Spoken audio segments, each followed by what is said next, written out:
मोहतरम राना आतिफ साहब। जी शुक्रिया जनाब चेयरमैन।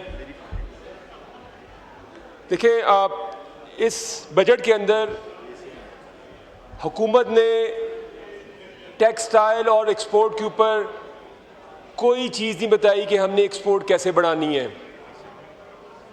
साल पहले, तकरीबन 1.5 साल पहले हुकूमत ने कहा कि बाय 2029 हम एक्सपोर्ट, जनाब चेयरमैन आपकी तवज्जो चाहिए, हुकूमत ने कहा 2024 के शुरू में कि हम अपनी एक्सपोर्ट 2029 तक $60 बिलियन तक ले जाएंगे।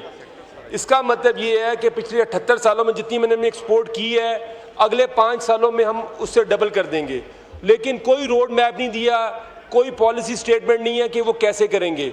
और जब हम माजी की तरफ जाते हैं तो हमें नज़र आता है कि यही हुकूमत नून लीग की जब ये 2013 से 18 में आई थी तो इन्होंने 5 सालों में $1.5 बिलियन एक्सपोर्ट कम कर दी थी।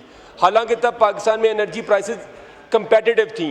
इन्होंने एनर्जी प्राइसेस भी 3 गुना बढ़ा दी हैं। जो हमारे दौर में बिजली का टैरिफ इंडस्ट्री के लिए तकरीबन 18 रुपये बेस टैरिफ था, वो आज 32 रुपये से ऊपर जा चुका है। तो हमें तो पहले तो ये बताएं कि ये $60 बिलियन एक्सपोर्ट करेंगे कैसे।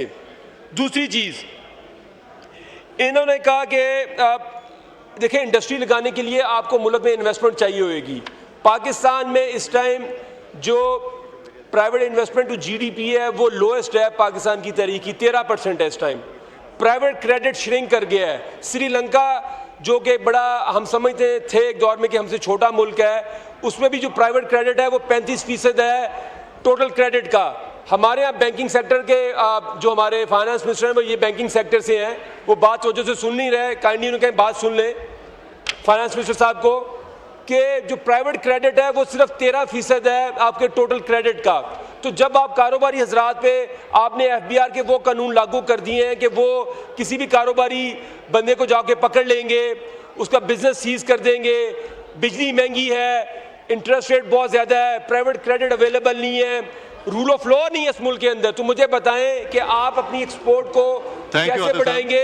हुकूमत टोटल फेल हो चुकी है। मेरे ख्याल में तो इस हुकूमत को चाहिए कि ये जो जितना बजट इन्होंने कॉमर्स के लिए रखा है इसको थैंक यू राना आतिफ साहब, बहुत शुक्रिया जी, थैंक यू।